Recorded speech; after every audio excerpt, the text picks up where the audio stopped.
The base mechanic nobody expected. She eliminated 40 enemy fighters after the SEALs were captured. Sarah Martinez wiped the grease from her hands with an old rag, the familiar smell of engine oil filling her nostrils as she worked beneath the massive helicopter. The desert heat pressed down on forward operating base Kestrel like a heavy blanket, making every task twice as difficult. She had been the lead mechanic at this remote outpost for 8 months now, and the isolation never got easier.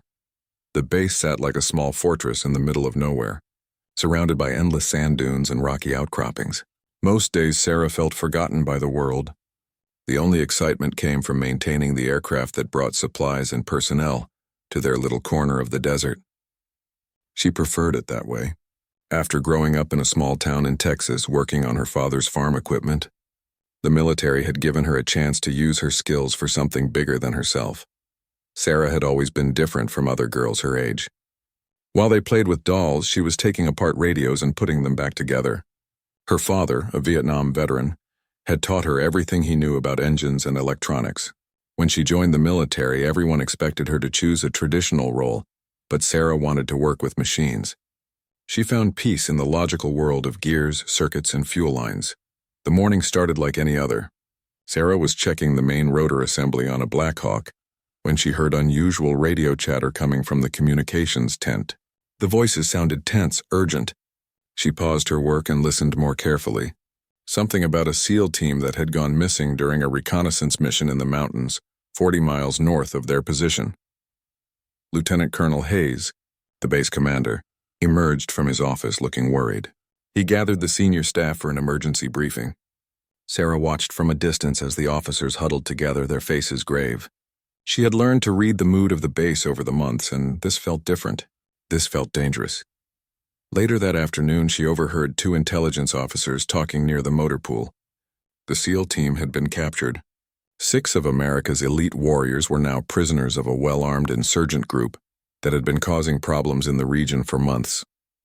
The enemy had sophisticated weapons and knew the terrain better than anyone. Rescue operations were being planned, but the situation looked grim. Sarah felt a chill despite the desert heat. She had worked on many of the aircraft that transported special operations teams. She knew how dangerous their missions were, but somehow it had always felt distant, like something happening in another world. Now it was real, and it was close. As evening approached, she noticed increased activity around the base. More guards were posted at the perimeter. Radio communications became more frequent and coded. The atmosphere changed from routine boredom to nervous tension. Sarah tried to focus on her work, but she kept thinking about those captured soldiers. Someone's son, brother, or father was in enemy hands, probably being tortured for information. That night, as she lay in her bunk listening to the desert wind, Sarah couldn't sleep. She had joined the military to serve her country, but most days her service felt small, insignificant. She fixed engines and maintained equipment while others did the real fighting. She wondered if she would ever have a chance to make a real difference, to prove that she was more than just a mechanic who happened to be a woman. The next morning brought troubling news. Intelligence reports indicated that the insurgent group was planning to move the captured SEALs to a more secure location deeper in the mountains. If that happened, rescue would become nearly impossible. The pressure was building and everyone on the base could feel it. Sarah noticed something else troubling. Some of the base personnel seemed nervous in a different way. A few of the local contractors who worked in the kitchen and helped with supplies were acting strangely. They avoided eye contact and seemed jumpy whenever officers walked by. She had always been observant, a skill that served her well when diagnosing mechanical problems. And now her instincts were telling her something was wrong. During her lunch break, she decided to walk the perimeter of the base, something she rarely did. The guards nodded as she passed, recognizing her as one of the permanent staff. As she walked, she studied the defensive positions, the sight lines, and the vulnerable points. She wasn't sure why she was doing this, but something deep inside told her this knowledge might be important. That afternoon, while working on a generator behind the communications building, she overheard a radio transmission that made her blood run cold. The voice was speaking in accented English, and it wasn't coming from their own equipment. Someone was transmitting from inside the base, giving detailed information about their defenses and personnel numbers to an unknown recipient. Sarah's heart raced as she realized what she had discovered. There was a spy on the base, someone feeding information to the enemy. The same enemy that had captured the SEAL team. She looked around carefully, making sure no one had seen her listening. The transmission ended, and she heard footsteps moving away from the other side of the building. She wanted to run immediately to the commander's office, but she forced herself to think logically. She needed proof, and she needed to be careful. If there was one spy, there might be others. Anyone could be involved. Trust had become a luxury she couldn't afford. As the sun set over the desert, painting the sky in brilliant oranges and reds, Sarah Martinez realized her quiet life as a base mechanic was about to end. Forces were moving that would test everything she had learned, everything she believed about herself, and everything she was willing to sacrifice for her country and her fellow soldiers. The enemy was closer than anyone realized, and time was running out for 6 captured SEALs whose lives depended on choices that hadn't been made yet. Sarah spent the next 2 days carefully watching and listening. She identified 3 people acting suspiciously. Ahmed, one of the kitchen workers who had access to most areas of the base, Corporal Jenkins from the communications unit, who had been asking unusual questions about patrol schedules, and Maria, a civilian translator who seemed to disappear for long periods without explanation. The breakthrough came on the 3rd night. Sarah had been pretending to work late on a helicopter engine, but actually she was positioned where she could observe the communications building. At 0200 hours, she saw Corporal Jenkins enter the building through a side door. 20 minutes later, she heard the same accented voice she had detected before, transmitting coordinates and timing information. Her hands shook as she listened to Jenkins reveal the planned route for the next supply convoy. Worse, he was providing details about a special operations team that was being assembled to attempt a rescue of the captured SEALs. The enemy would be waiting for them. It would be an ambush, and more American soldiers would die or be captured. Sarah knew she had to act immediately, but as she started toward the commander's quarters, she heard vehicles approaching the base from multiple directions. The attack was happening now, hours earlier than anyone expected. The spy network had provided the enemy with enough information to plan a coordinated assault on the base itself. Explosions rocked the perimeter as mortars began falling inside the compound. Sarah dove for cover behind a concrete barrier, as automatic weapons fire erupted from several directions. The enemy had surrounded them and was attacking from positions they shouldn't have known about. The advantage of surprise was completely on their side. Alarms blared across the base as soldiers scrambled to defensive positions. Sarah watched in horror as several of her fellow service members fell in the initial assault. The command center took a direct hit from a rocket-propelled grenade. Lieutenant Colonel Hayes and most of the senior staff were inside when it happened. Within 30 minutes, it became clear that the base was being overrun. The enemy had too much information, too many advantages, and too many fighters. They moved with precision through the compound, targeting key facilities and neutralizing resistance with deadly efficiency. Sarah realized that the captured SEAL team had been just the beginning. This was a coordinated campaign to eliminate American presence in this region entirely. As buildings burned around her, Sarah found herself trapped in the motor pool with a handful of other survivors. Staff Sergeant Rodriguez, the senior enlisted man still alive, was trying to organize a defense, but they were outnumbered and outgunned. The radio crackled with desperate calls for reinforcement, but help was hours away, assuming anyone was even receiving their transmissions. Sarah looked around at the faces of her fellow soldiers.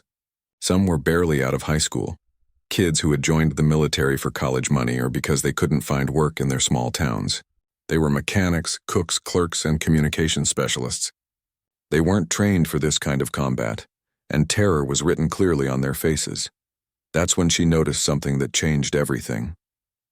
In the chaos of the attack, everyone had overlooked the armory building. The enemy had focused on command and control facilities, living quarters, and defensive positions, but they hadn't secured the weapons storage. The building was damaged but not destroyed, and Sarah could see that the heavy steel door was still intact. She also realized something else. The enemy fighters were using the same routes through the base that she had observed during her walks along the perimeter. They knew exactly where the defensive positions were, where the blind spots existed, and how to move between buildings without exposing themselves to return fire. but they didn't know about her mechanical expertise or the equipment she had access to.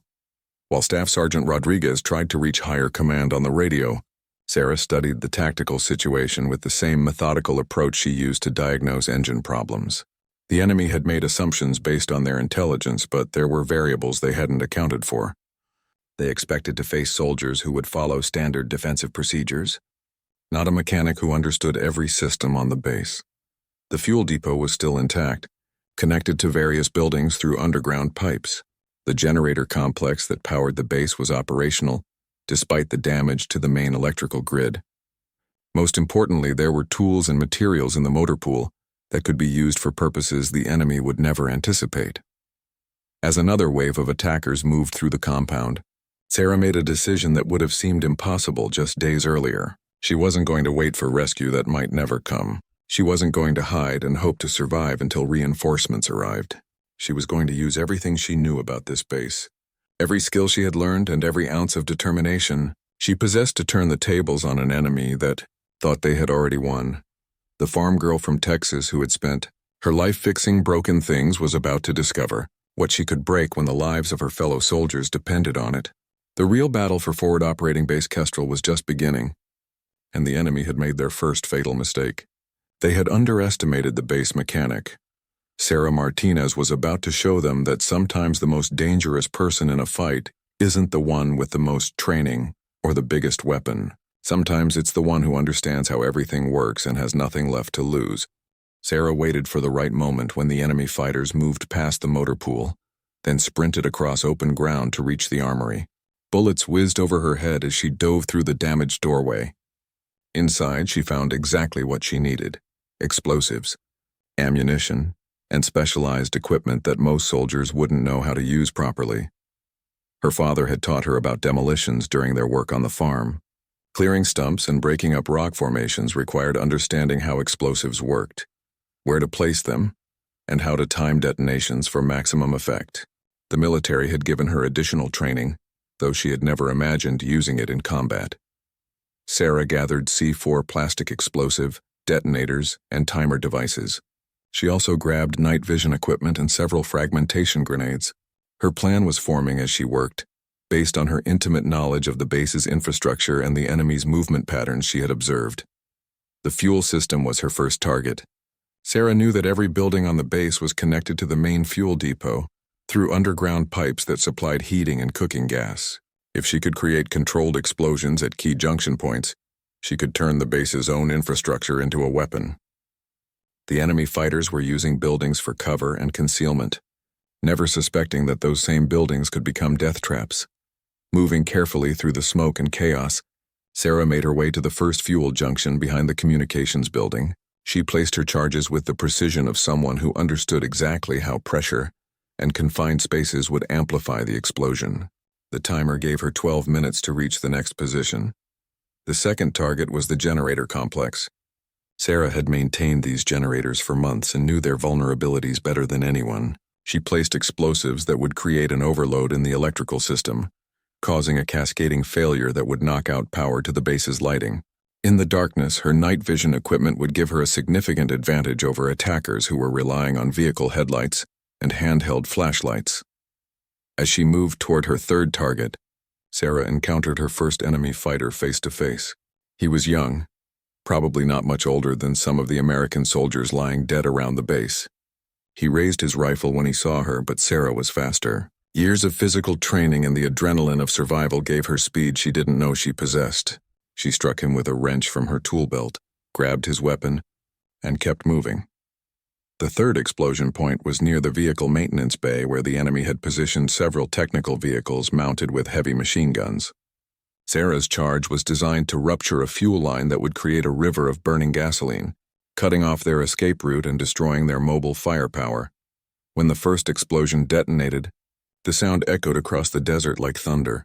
The fuel junction sent flames shooting through underground pipes, turning 3 buildings into blazing infernos. Enemy fighters who had been using those structures for cover found themselves trapped in a nightmare of fire and collapsing walls. Sarah watched from a concealed position as confusion spread through the enemy ranks. They had planned for conventional defensive tactics, not for infrastructure warfare. Their communications became frantic as squad leaders tried to understand what was happening and why their secure positions were becoming death traps. The second explosion plunged most of the base into darkness. Emergency lighting kicked in for a few seconds, then died as the cascading electrical failure spread through the system. Sarah activated her night vision and became a ghost moving through terrain. She knew perfectly while her enemies stumbled in unfamiliar darkness. The third explosion created exactly the effect she had calculated. Burning fuel spread across the ground, illuminating the base in hellish light while destroying 2 technical vehicles and blocking the main exit route. Enemy fighters scattered, their tactical coordination breaking down as fear replaced confidence. But Sarah was just getting started. She had more charges planted throughout the base and she was beginning to hunt. Using her mechanical knowledge, she had created traps in areas where the enemy would naturally seek cover.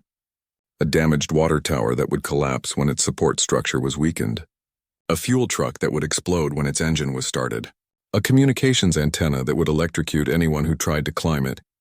Each trap claimed more enemy fighters, but Sarah was also learning to fight directly. The rifle she had taken from her first victim was similar to weapons she had trained with, and her accuracy improved with each engagement. She used the base's layout to her advantage, appearing suddenly from unexpected angles, striking quickly, then disappearing into passages and maintenance areas that didn't exist on any enemy intelligence report. The psychological effect on the attacking force was devastating. They had expected to overrun a lightly defended support base with minimal resistance. Instead, they found themselves fighting a ghost who turned their own advantages against them. Buildings they thought were secure became explosive traps. Routes they believed were clear became killing zones. Areas that should have provided concealment became spotlit by burning fuel. Word spread among the enemy fighters that the base was haunted, that American special forces had somehow infiltrated their attack. They didn't realize they were being systematically eliminated by a single person. A mechanic from Texas who had learned to see the base as one giant machine that she could operate with lethal precision. As dawn approached, Sarah had eliminated 15 enemy fighters and destroyed most of their heavy equipment. The attacking force was in disarray, their leadership dead or wounded, their confidence shattered. But she knew more waves of attacks would come. The enemy had invested too much in this operation to retreat now. Sarah Martinez had discovered something about herself that night. She wasn't just a mechanic who fixed broken things. When everything she cared about was threatened, she could become something much more dangerous.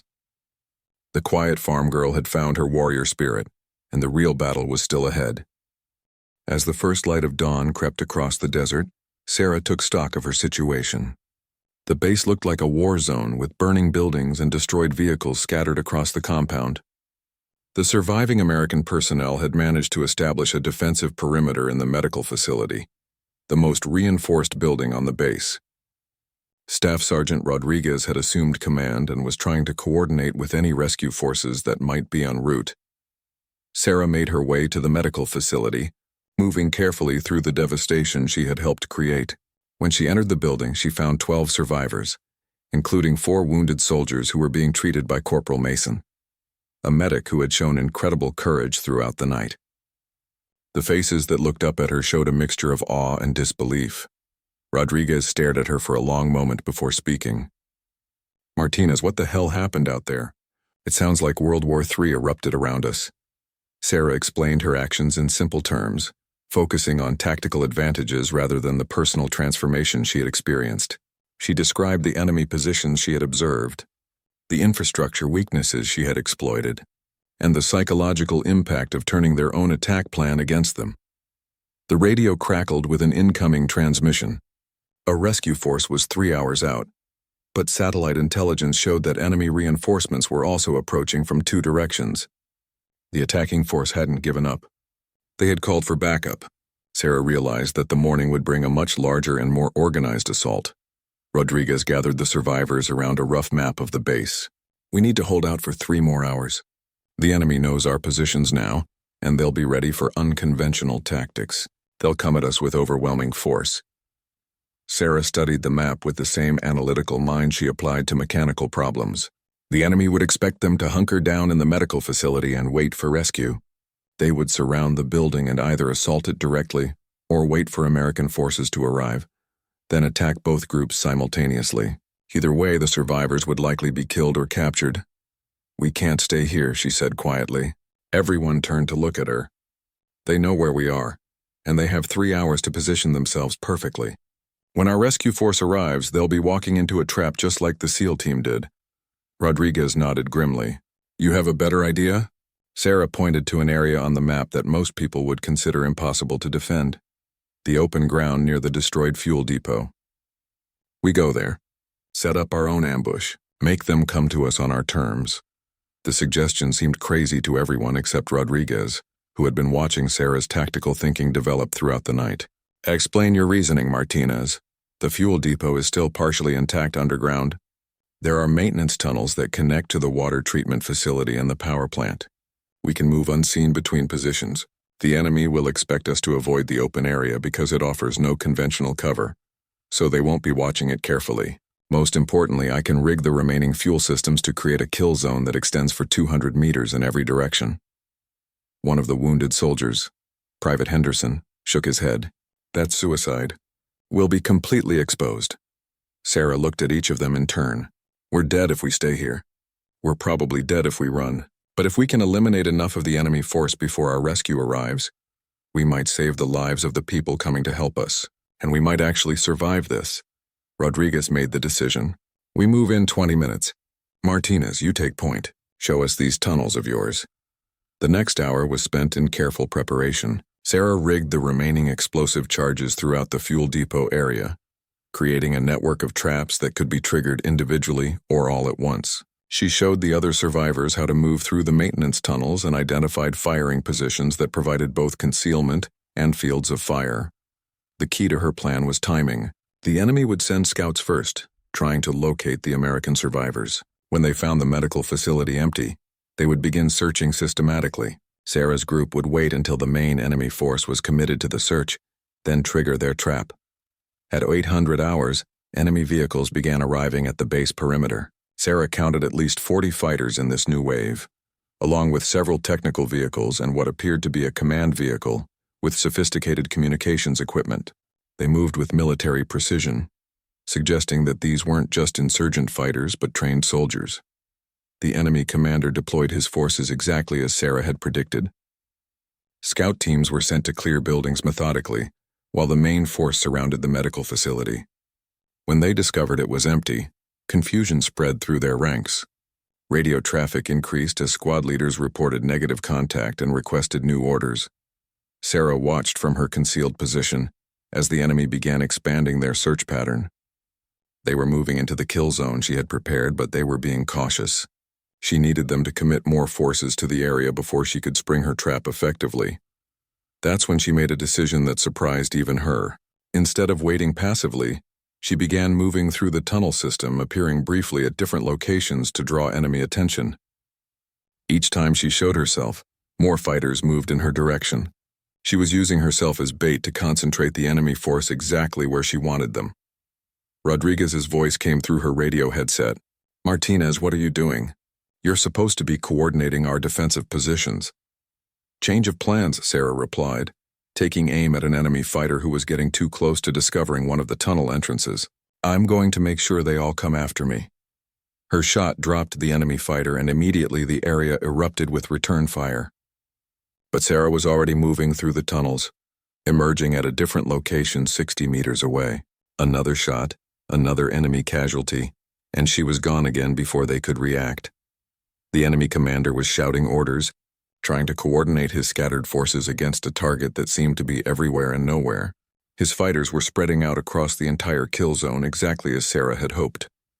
In 10 more minutes, when the trap was fully set, she would detonate every remaining charge simultaneously and eliminate the entire enemy force in one devastating explosion.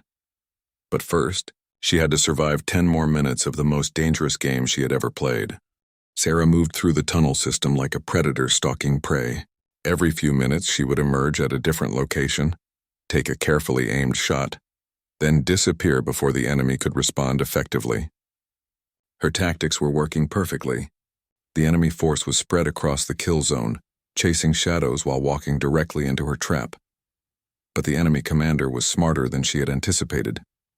After losing 8 more fighters to her sniper attacks, he began to recognize the pattern. He ordered his men to mark each location where shots had come from and started mapping the tunnel system. Sarah realized with growing alarm that they were closing in on her hiding places. Time was running out. The rescue force was still 90 minutes away, and the enemy was adapting to her tactics faster than expected. She had to trigger her trap soon, but several enemy fighters were still outside the optimal kill zone. If she detonated too early, she would miss eliminating a significant portion of their force. That's when Sarah heard something that made her blood run cold. Helicopter rotors in the distance. But these weren't American aircraft. The enemy had brought in air support, probably attack helicopters that would make her tunnel system into a death trap. She had minutes, maybe less, before those aircraft arrived and changed the entire tactical situation. Sarah made her way to the central detonation point, a concealed position near the main fuel storage tank. From here, she could trigger all her charges simultaneously and create an explosion that would be visible from space. She radioed Rodriguez and the other survivors, warning them to take cover in the deepest part of the tunnel system. As she reached for the detonator, Sarah heard footsteps in the tunnel behind her. Somehow, one of the enemy fighters had found his way into the maintenance system. She spun around to find herself facing a man in his 50s, clearly a professional soldier rather than a young insurgent. He had his rifle trained on her and his finger was on the trigger. "American woman," he said in accented English, "you have caused much trouble today. Many good men are dead because of you." Sarah kept her hand near the detonator but didn't move toward it. "Your good men attacked a medical facility and killed people who were trying to help this region." The enemy soldier studied her face with genuine curiosity. "You are not what I expected. The report said this base was defended only by support personnel, mechanics, cooks, clerks. You fight like special forces." "I am a mechanic," Sarah replied honestly. "I just happen to care about the people I work with. And now you plan to kill yourself to eliminate my remaining soldiers. Very noble, very stupid." He gestured toward the detonator with his rifle barrel. "Step away from the device." Sarah could hear the helicopters getting closer. In another minute, they would be overhead, and any chance of completing her mission would be lost. The surviving American personnel would be slaughtered, and the rescue force would arrive to find nothing but bodies and burning wreckage. She looked directly into the enemy soldier's eyes and made a decision that went against every survival instinct she possessed. "I'm sorry for your losses, but I won't let you hurt my friends." Sarah lunged for the detonator. The enemy fighter fired, but her sudden movement threw off his aim. The bullet caught her in the shoulder, spinning her around, but she managed to reach the device with her other hand. As she hit the trigger, she saw the soldier raising his rifle for a second shot. The explosion that followed was unlike anything Sarah had ever experienced. The entire fuel depot erupted in a pillar of fire that rose hundreds of feet into the desert sky. Underground storage tanks detonated in sequence, creating a chain reaction that shook the earth for miles in every direction. The tunnel system, built to withstand the desert environment, protected Sarah and the other survivors from the initial blast. But the shockwave was tremendous. When the roaring stopped and Sarah's hearing began to return, she realized she was still alive. The enemy soldier who had shot her was gone, probably vaporized in the explosion. Her shoulder felt like it was on fire, but she could still move. She struggled to her feet and made her way through the damaged tunnel system toward the rally point where the other survivors should be waiting. The scene that greeted her when she emerged from underground was like something from an apocalyptic movie. The fuel depot area had been transformed into a smoking crater. Burning debris was scattered across hundreds of meters. The enemy vehicles that had been positioned around the perimeter were destroyed, their metal frames twisted and blackened. More importantly, there were no signs of enemy movement anywhere on the base. The explosion had eliminated the entire attacking force. Even the helicopters that had been approaching were gone, probably retreating when they saw the massive detonation that had consumed their ground forces. Rodriguez and the other survivors emerged from their concealed positions, staring in amazement at the destruction Sarah had created. "Martinez," the staff sergeant said quietly, "remind me never to get you angry." Sarah sank to the ground as adrenaline gave way to exhaustion and pain. The bullet wound in her shoulder was bleeding heavily, and she was starting to feel lightheaded. Corporal Mason, the medic, immediately began working on her injury, while Rodriguez established radio contact with the approaching rescue force. This is Kestrel Base to Rescue 6. Rodriguez transmitted. Base is secure. I repeat, base is secure. We have multiple casualties, but the threat has been neutralized. The response came back immediately. Kestrel Base, this is Colonel Matthews, Rescue 6 actual. What's your status? Satellite imagery shows massive explosions in your area. Rodriguez looked at Sarah, who was fighting to stay conscious while Mason worked on her wound. Sir, we had some help from our base mechanic. She eliminated approximately 40 enemy fighters single-handedly and destroyed their entire attacking force. There was a long pause before the rescue commander responded. Did you say your mechanic eliminated 40 enemy fighters? That's affirmative, sir. Martinez turned this whole base into one big weapon and used it to save all our lives. As the rescue helicopters appeared on the horizon, Sarah Martinez closed her eyes and allowed herself to rest for the first time in 18 hours. The farm girl from Texas had done something that would be talked about in military circles for generations to come. But right now, all she cared about was that her friends were safe and the mission was complete. 3 weeks later, Sarah Martinez sat in a hospital bed at Landstuhl Regional Medical Center in Germany, her arm in a sling but otherwise recovered from her injuries. The bullet wound had been clean, missing major arteries and bones. The doctor said she was lucky, but Sarah knew luck had nothing to do with what happened at Forward Operating Base Kestrel. The room was filled with flowers, cards and letters from people all over the world who had heard her story. News of the mechanic of Kestrel had spread far beyond military circles. A single soldier eliminating 40 enemy fighters and saving an entire base had captured the imagination of people everywhere. But Sarah was more interested in the letter she held in her good hand. It was from the families of the SEAL team that had been captured. After Sarah's destruction of the enemy force at Kestrel, follow-up operations had located and rescued all 6 SEALs from their mountain prison.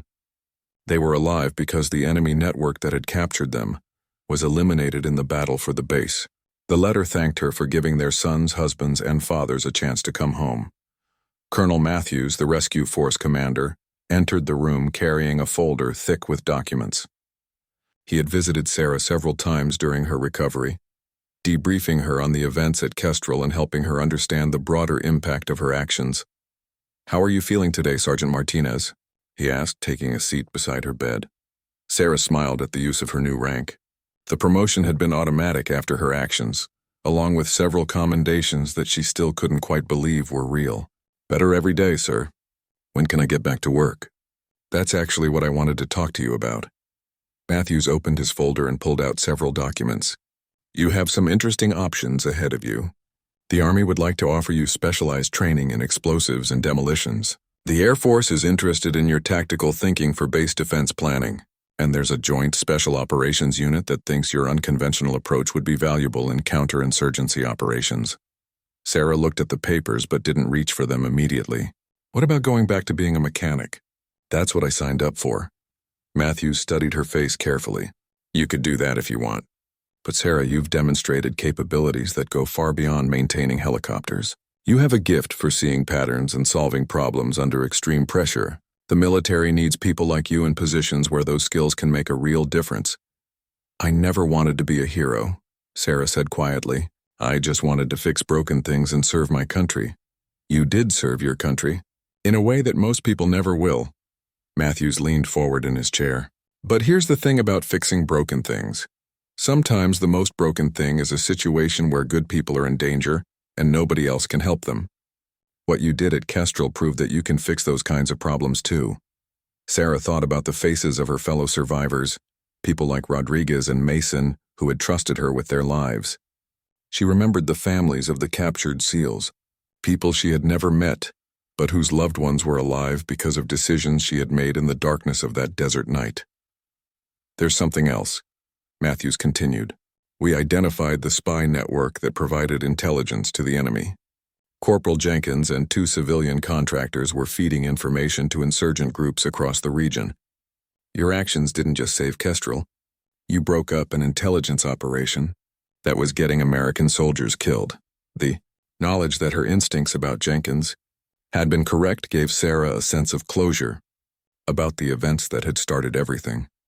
She had trusted her observations and analytical skills, and they had led her to make the right choices when it mattered most."